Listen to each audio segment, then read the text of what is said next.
Hello friends, পিয়াজ home কিচেনে আপনাদের স্বাগত। আজকের রেসিপি অমলেট কারি, অমলেটের ঝোল। আমি এখানে 3টে অমলেট করে রেখেছি। আলুগুলোকে সেদ্ধ করে রেখেছি। মিক্সারে নিয়েছি পেঁয়াজ, টমেটো আর 2টো কাঁচা লঙ্কা। এবার এগুলোকে বেটে নেব। কড়াইতে 3 টেবিল স্পুন সর্ষের তেল নিয়েছি, ওতে আলুগুলো দিয়ে দিলাম। আমি আলুগুলোকে ভাজবো হলুদ গুঁড়ো আর কাশ্মীরি লাল মির্চ দিয়ে, কারণ এতে রঙটা খুব ভালো হয়।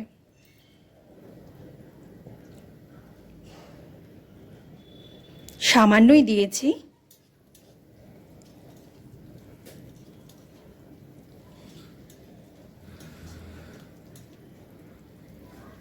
লাল লাল করে ভেজে নেব আলুগুলো।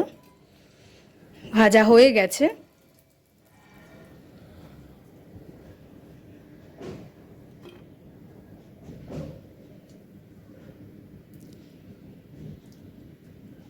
বাকি তেলের মধ্যে দিয়ে দিলাম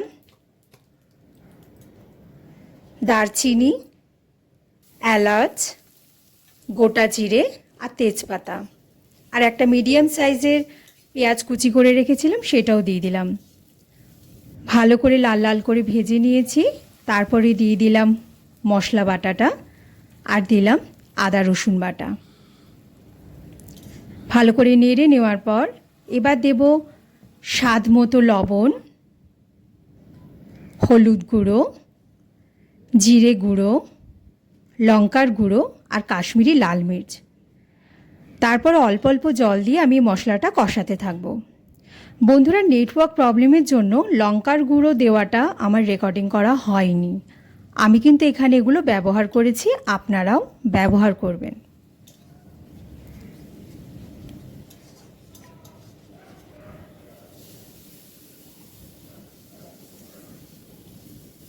আমি এখানে বারে বারে অল্প অল্প করে জল দিয়ে মশলাটা কষিয়ে নিয়েছি।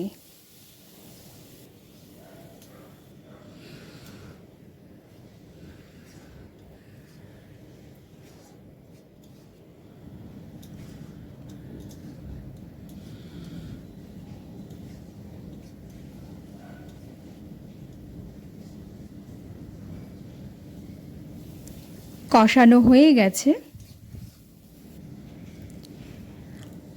এবার আমি এর মধ্যে দিয়ে দিলাম গরম জল। আমি জল গরম করে রেখেছিলাম, সেই জলটাই আমি ঝোলের জন্য ব্যবহার করছি।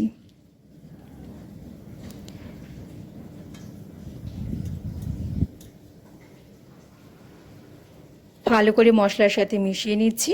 ঝোলটা ফুটে গেছে। এবার দিলাম গরম মশলার গুঁড়ো, আবারও একটু মিশিয়ে নেব। এবার আলুগুলো ছেড়ে দিলাম। আলুগুলো দিয়েও একটুখানি ফুটিয়ে নিয়ে অমলেটগুলো দিয়ে দিলাম।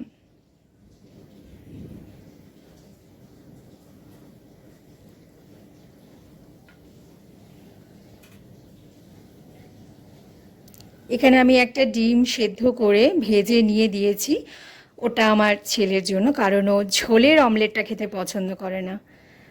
তাই এবারও একটু ফুটিয়ে নেব ঝোলটাকে।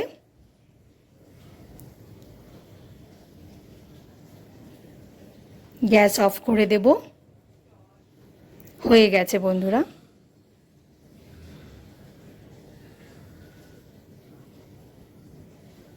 এগুলো এবার একটা বাটিতে তুলে নিচ্ছি।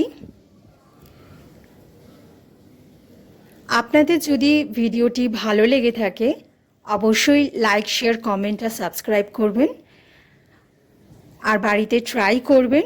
কেমন হয়েছে অবশ্যই জানাবেন কমেন্ট বক্সে। তো বন্ধুরা, আপনারা ভালো থাকবেন, সুস্থ থাকবেন। আজকের মতন এখানেই বিদায়। নমস্কার।